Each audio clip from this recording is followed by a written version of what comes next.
Bail is revoked for a Shasta County man charged in a brutal sexual assault.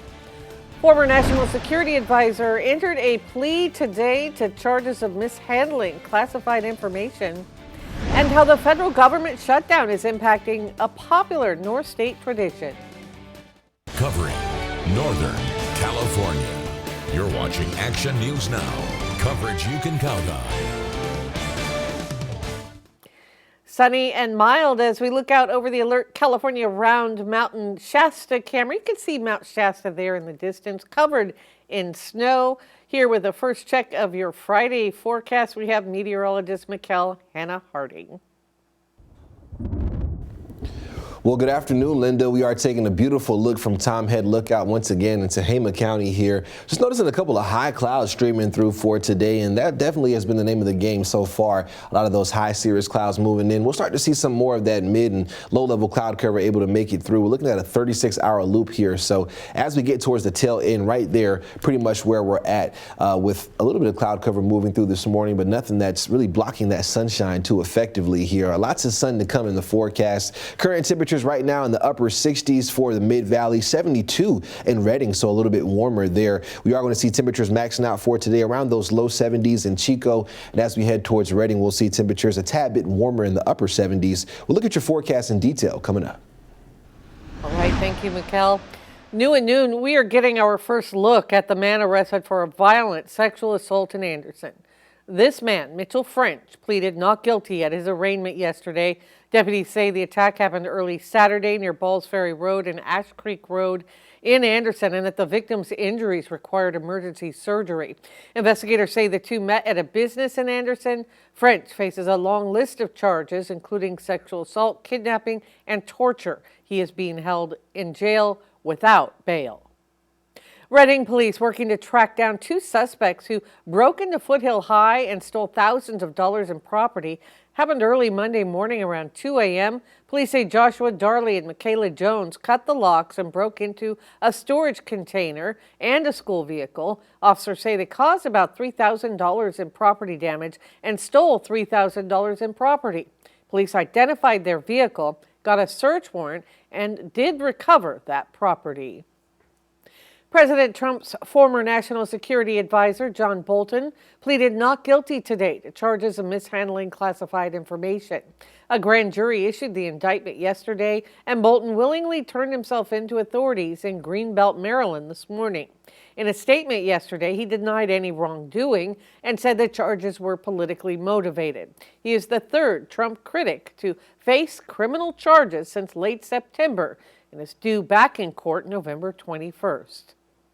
Ukrainian President Volodymyr Zelensky is at the White House today to meet with President Trump. The high-stakes sit-down also comes a day after a phone call between the president and Russian President Vladimir Putin. Natalie Brand reports from the White House. President Trump, sir, do you believe you can convince Vladimir Putin to end the war in Ukraine? President Trump welcomed Ukrainian President Volodymyr Zelensky to the White House Friday as he pushes the administration for more advanced weapons. That includes long-range Tomahawk missiles, which Russia says would be a major escalation.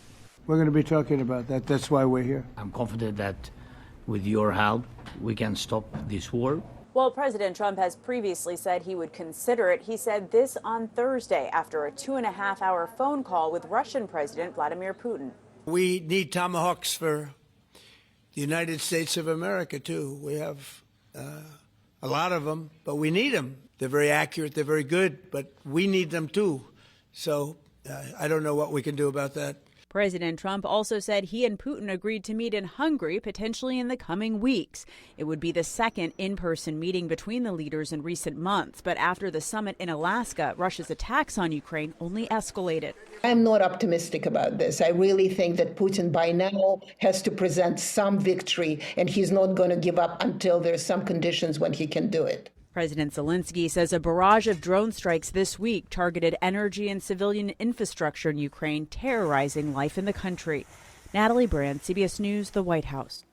Senate Majority Leader John Thune said that the time has come to move forward with a bipartisan bill to impose sanctions on Russia. When asked about the comment, President Trump said this may not be the right time for sanctions. Los Angeles Mayor Karen Bass, local leaders, and community members gathered in Venice this morning to mark 1,000 days out from the opening ceremony of the 2028 Olympic Games. Bass announced her Games for All vision for the Olympic and Paralympic Games and signed an executive directive to support them. Well, the 1,000 days out, and the city is prepared and will continue to be prepared. We have the World Cup in less than a year. Today is laying out our plan, our strategy. Los Angeles will be ready. Los Angeles will host the World Cup. Los Angeles will host the Olympics. Recently, President Trump made a threat to take the games away from the city of Los Angeles because of safety concerns.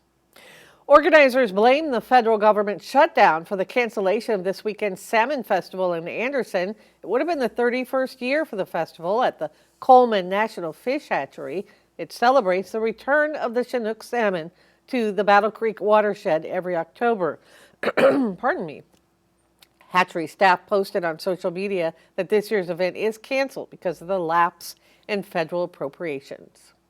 The city of Chico making progress fundraising to restore commercial flights to the Chico Regional Airport. City Manager Mark Sorensen said fundraising for a revenue guarantee has reached $1.9 million toward the goal of $2 million. Tomorrow, the airport will host the open house called Takeoff Chico, offering a behind-the-scenes look at airport operations, exhibitions, aircraft displays, and fun activities for kids. It runs from 2 to 7. It will be followed by an outdoor movie on the tarmac, Monsters, Inc. The movie's free if you bring a chair, otherwise $20 a car. Some amazing video of a cliff rescue caught on camera. Take a look. This is helicopter rescue happening in Hollywood Hills. A 20-year-old woman drove 200 feet over the side of Mulholland Drive. The woman was placed in a rescue basket and hoisted into the helicopter before being flown to a hospital. At this point, no word yet on her condition. Still ahead, why Prince Andrew says he will give up his Duke title. And some guests join us with what you need to know about tomorrow's walk to end Alzheimer's in Chico.